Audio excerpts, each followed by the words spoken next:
Hey, everybody, welcome back to another episode of the Making Strides podcast.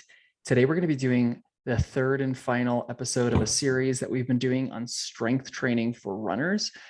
And yeah, so the first two episodes are really super comprehensive, awesome resource for you guys to really just learn and um, explore everything there is to know about strength training for runners, when to do it, how to do it, exercises, how intense, how often, time of year, everything. So if you haven't checked those out, please do. If you don't have to listen to those episodes before you listen to this one today, but we may reference those.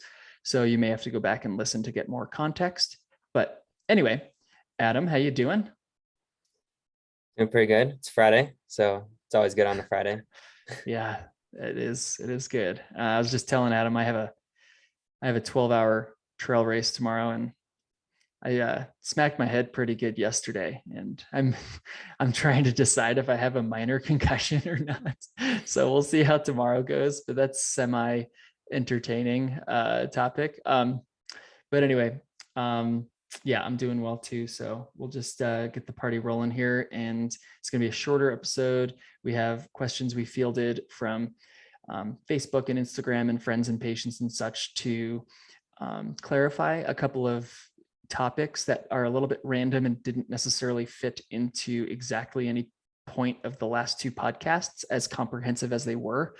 So yeah, we'll get right to it. Adam, you want to start with the first question? Yeah, so first question we have is when you are specifically in the context, if you're already running 4 to 5 times a week, you're wanting to do strength training and also prioritize full rest days, what is the best way to implement strength training and try to balance everything? Um, I think I'll start with my thoughts on rest days in general. And I'm not too big on like the requirement of needing an absolute rest day where you're not lifting, not running, not doing anything. I think if that is an absolute necessity from a physical standpoint, you're probably training a little too hard the other 5 to 6 days a week. Um, if it's more of just something you like to do, just life balance stuff, then you're probably fine. Where I would look to place those in, and we confirm that we touched on this a little bit, but wanting to place those on easy run days is probably where we both settle on being the best option.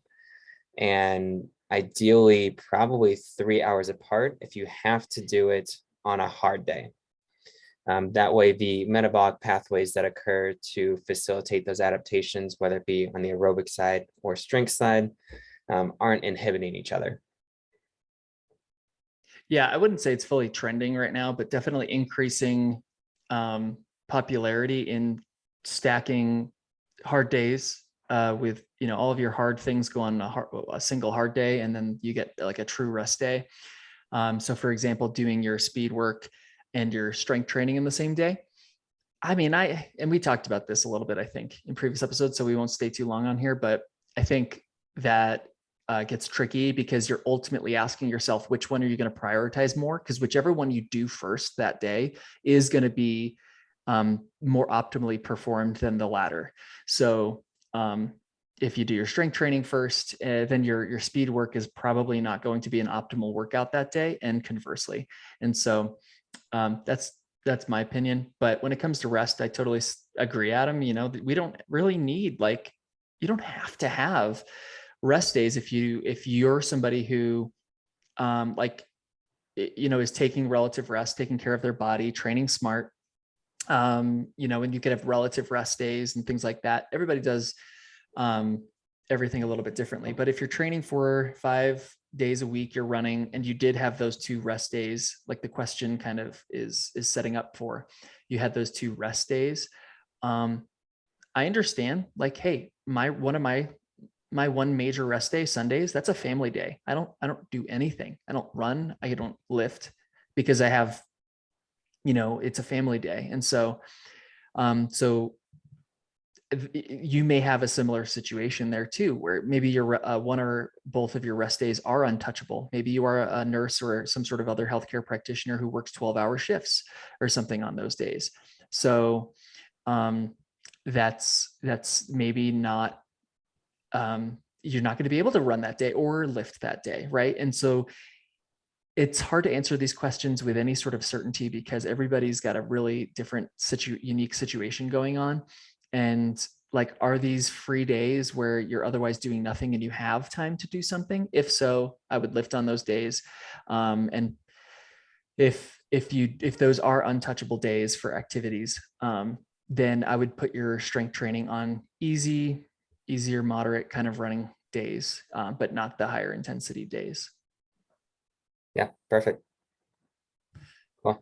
Um, You want to take question 2? Yeah, if I can pull this up. Oh, here it is. Okay. Main exercises to consider for a soleus injury, besides calf raises. You know, I don't think you necessarily need, this is an interesting question because I don't think you necessarily need to get super creative all the time with like a calf or an Achilles injury. And, you know, especially when we're talking about multi-joint compound exercises, like you can definitely you could be creative in the ways that you're loading this tissue, but something like the calf, and the soleus in particular, like there is probably a singular best way to perform slow, heavy resistance training to that soleus. And it's going to be a seated calf raise machine or some sort of seated calf raise setup, with the knee bent, at least 90 or 100 degrees. And so, as opposed to like a bent knee standing heel raise, you know what I mean? Anyway, we've talked about that in the past, I think too.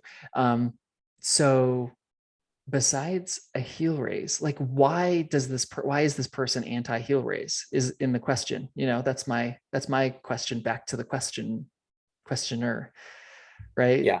If I had to take a stab, because this is one that I fielded and I talked to him kind of briefly, specifically about kind of the heel raise test is what I had was talking about when we started to converse about this. And I don't get a vibe that he's anti heel raise at all. He's always had an issue with calf related things.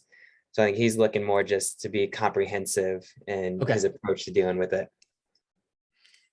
Yeah, I mean, in that case, you definitely want the slow, heavy lifting for the calf, and you definitely want to work into some plyometrics. But besides that, we have, I'm doing tiptoe and creeper carries with people. So if you're not familiar with those exercises, think of a farmer's carry, but super, super slow, deliberate stepping. A tiptoe carry would be just literally like almost like a model walking on a runway, super, super slow motion, holding lots of weight, like on tippy toes, kind of, you know what I mean? And kind of trying to own that single leg stance during swing phase, just so you get that isometric control in the calf. And then creeper carries, just the same exact thing, but your knees are bent slightly. So those are good options. Adam, what creative calf stuff do you have? Yeah, I think along the same lines, I think any heel raise variation and your creeper and toe walk carry is going to be your bread and butter. That's got to be kind of the staple.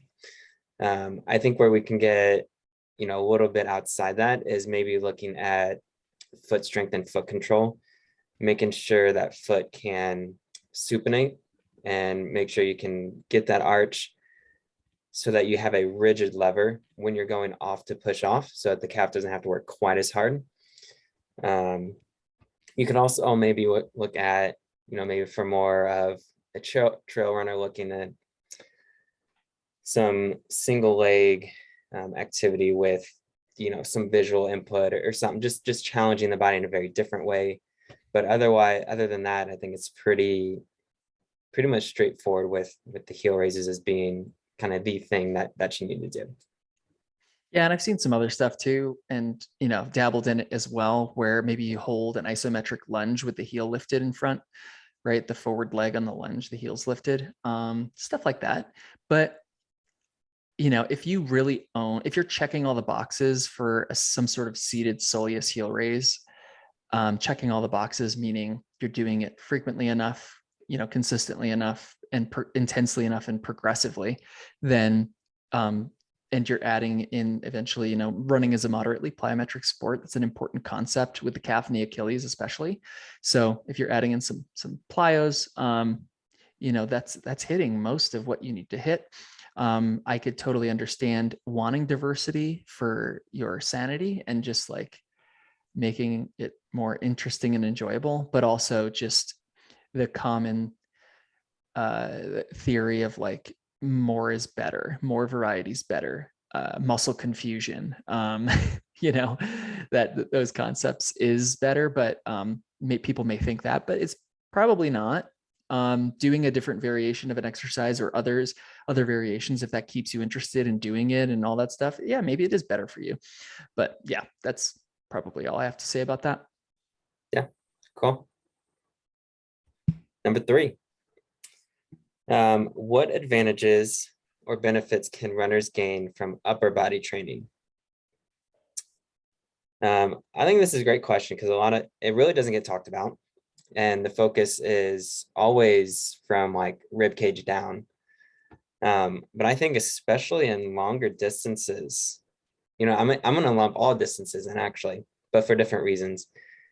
For those longer distances, it can be fatiguing and you want to kind of round forward. And, we kind of give a lot of pushback to the word of posture, but it's being demonized. But in this case, it can be related to performance, and that if you are nice and upright and tall, you're going to be able to breathe, taking a full breath a whole lot better than if you're really hunched over, closing down on that rib cage. Then if we look at and so I think strength training for the upper body can help with that. Then if we look at more shorter distance stuff, having some power in the arms on that swing through can help drive those legs, get a little bit quicker turnover, and can help you go a little bit faster when you're at that really high end speed. I think those are kind of the biggest things. And really for me, it's let's do enough.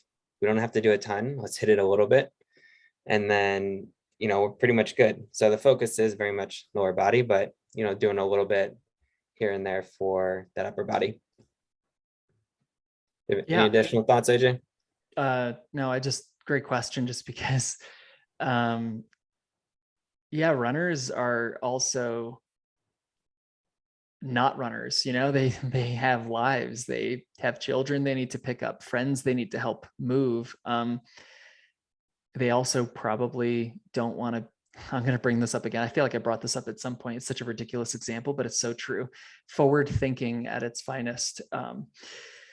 People probably don't want to, they don't think about this, but you probably don't want to be in a nursing home when you're older, right? And so like developing your independence as an older adult is directly correlated to, how strong you were able to get yourself in your prime, but then that will attenuate, you want to attenuate your strength losses over time, obviously, but you always have what you built up to, and then you drop from there. So anyway, getting a strong overall body helps you just be a better human instead of being like the quintessential stereotypical scrawny, weak runner. And I know that's, like I just said, a stereotype, but it's true. Like running is high energy demand activity, and your body finds places to draw energy from. And it's also not very demanding for your upper body. So I'm not surprised there's lots of runners with really weak upper bodies. So, it's like, hey, build that up a bit, get stronger. You can get stronger without bigger as well, right? Because you don't want to put on like 5 or 10 pounds of upper body mass, even if it's lean tissue, and then have that affect your running economy or something, but I would argue that who really cares? Like, hey, if you look better, if you feel better, if you feel stronger, more confident, if you are not throwing your back or your shoulder out or whatever every time you help a friend move because you're lifting for your upper body and it costs you like 37 kilojoules extra per however many strides, like because of this lean body mass you put on, who cares, anyway, so those are my thoughts. But I guess I will address the fact that a lot of runners think they need to do upper body or like these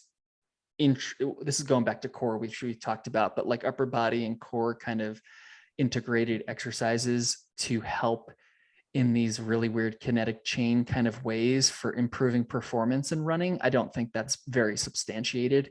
But like you said, with maybe some sprinting where there's a lot of upper body drive, and tons of forces that your upper body is trying to mitigate and account for with the upper body, like contralateral arm swing stuff. Anyway, I think that there's much more potential impact there. But yeah, that's all I had. Yeah, cool.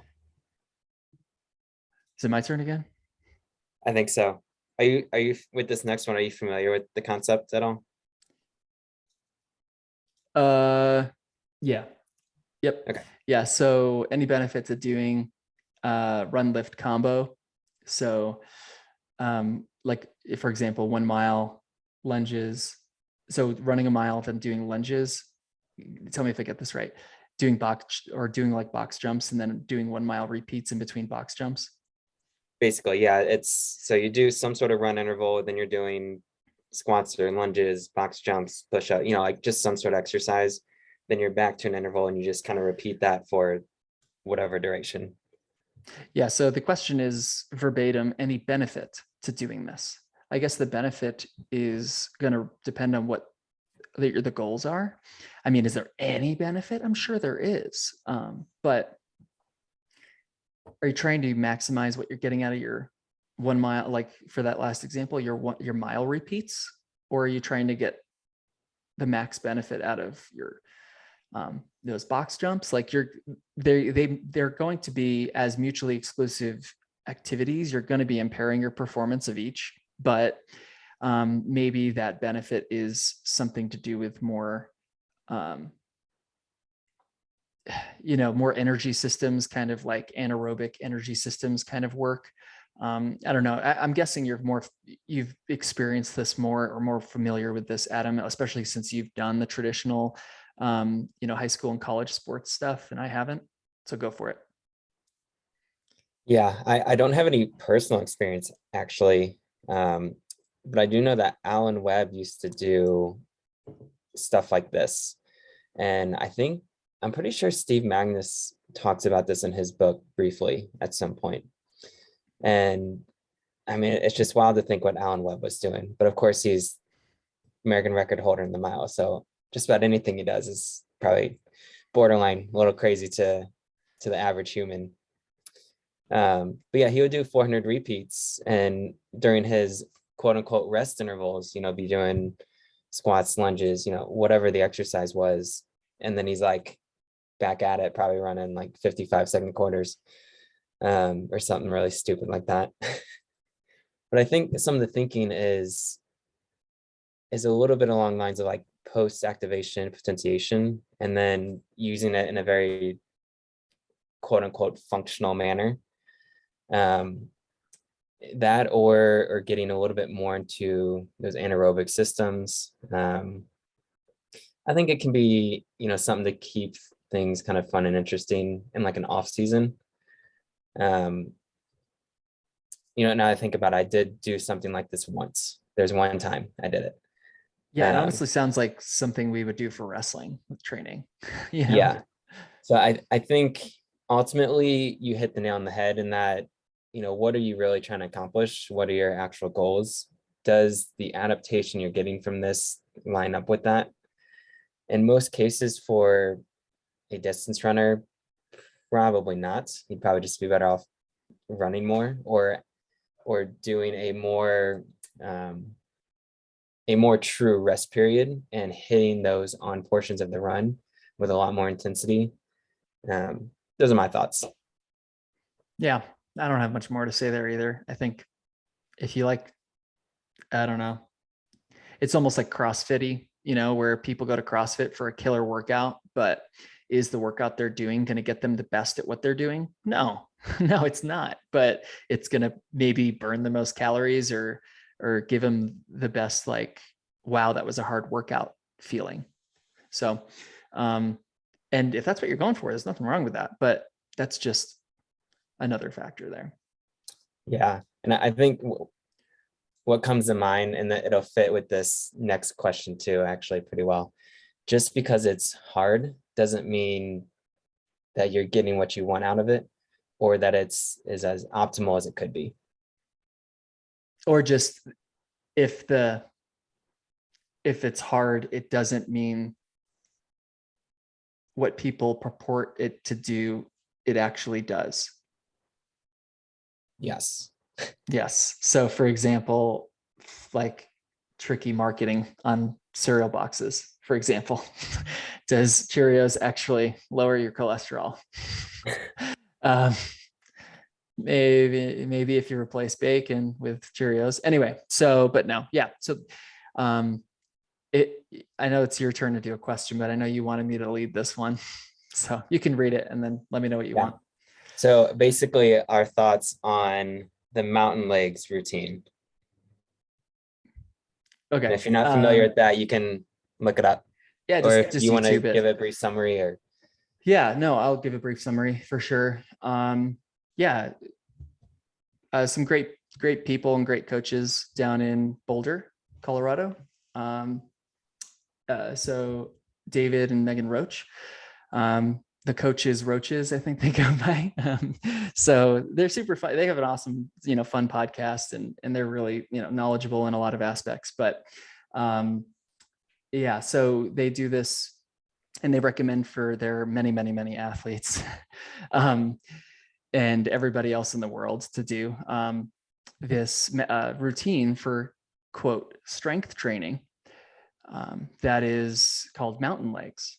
And so what it is I forget how many, it's a lot. It was like 40 or 20. I should have watched the video real quick, but basically. I actually did watch it. So it's roughly 20 to 50 reps. 20 to 50 reps of the Reverse lunge step up and the up. reverse lunge. Yeah. So yeah, you're taking a step.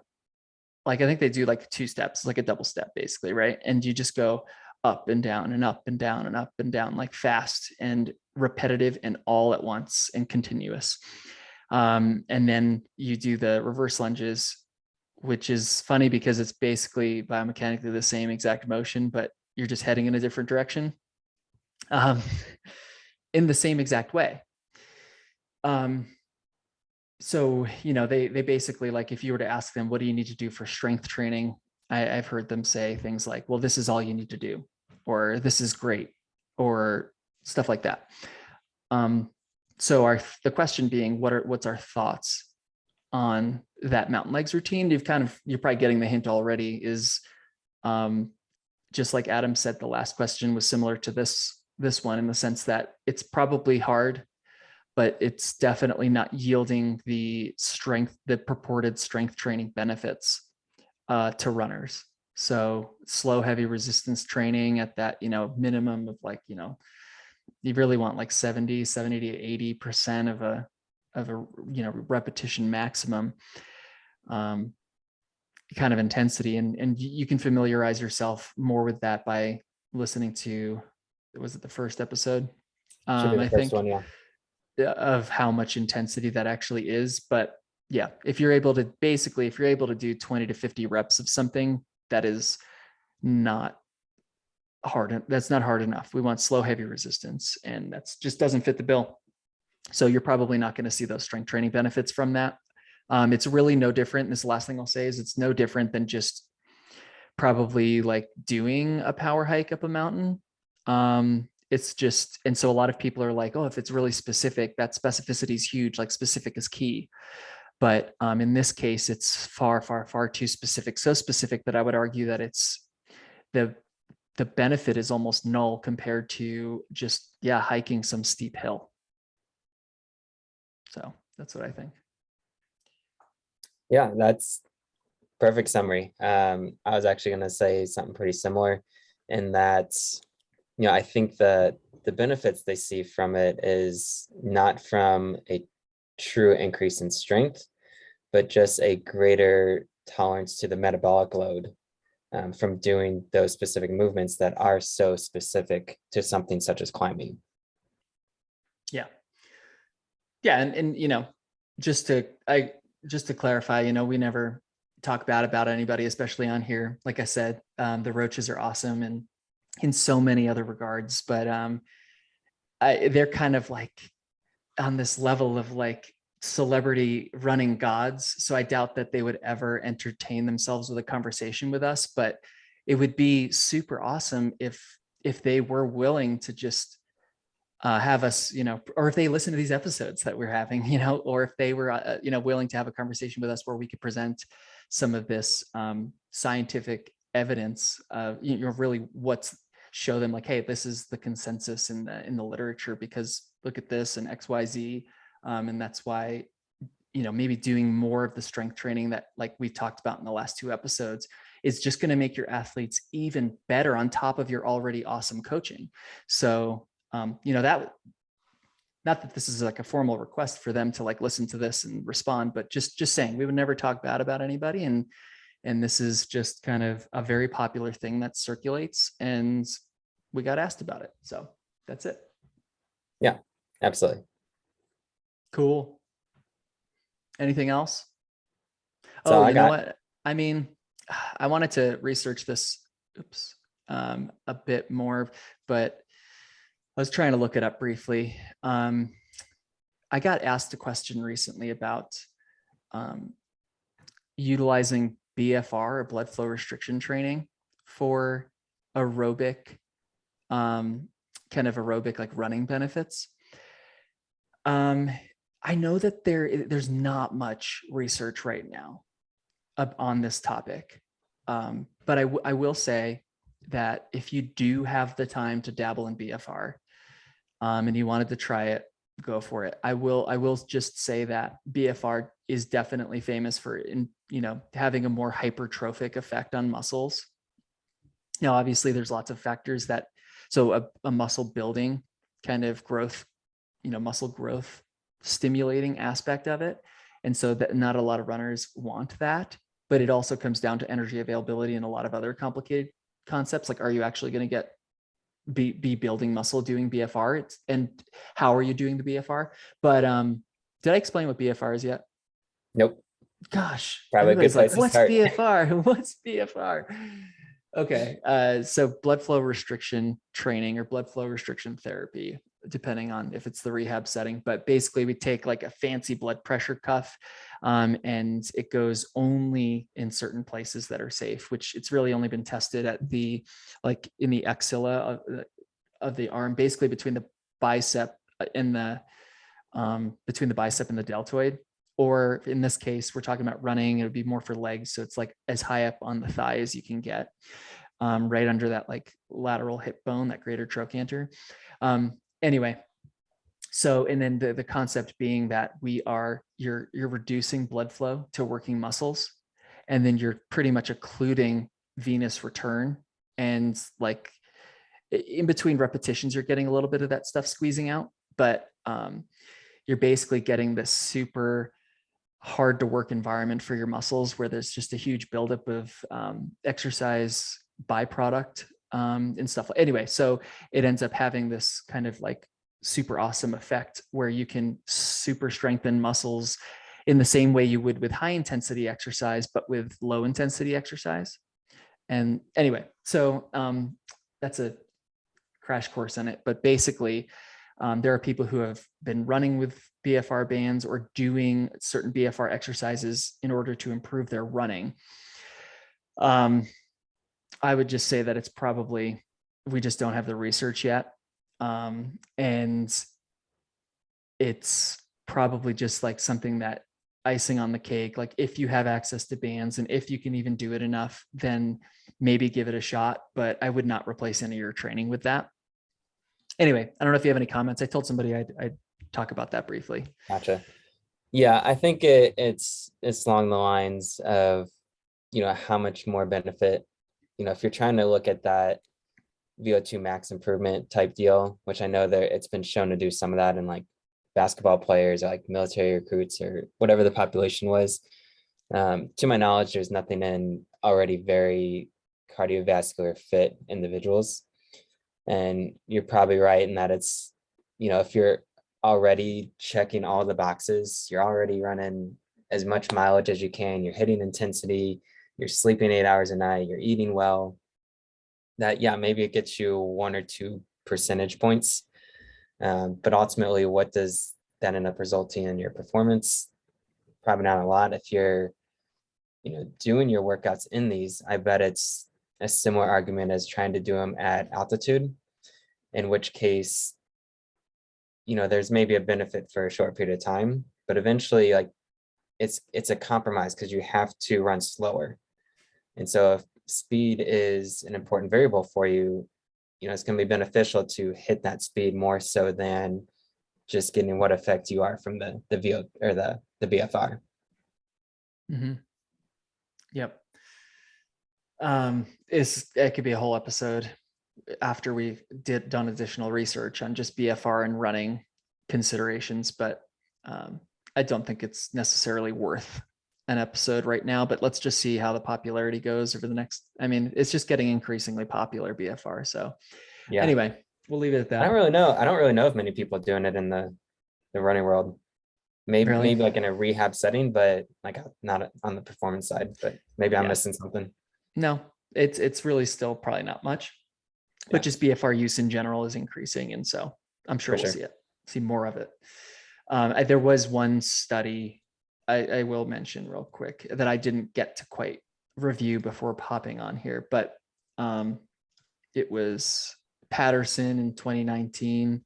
I don't know. Anyway, so if you're curious to look something up, I think they did have a general recommendation on that topic, but anyway, I won't comment further on that right now. Okay. Sounds good.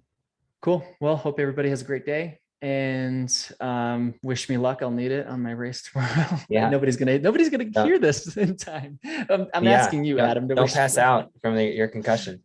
yeah, maybe there'll be an update next episode. Anyway, okay, cool. Have a great day and go make some strides. Yeah. Make some strides, guys.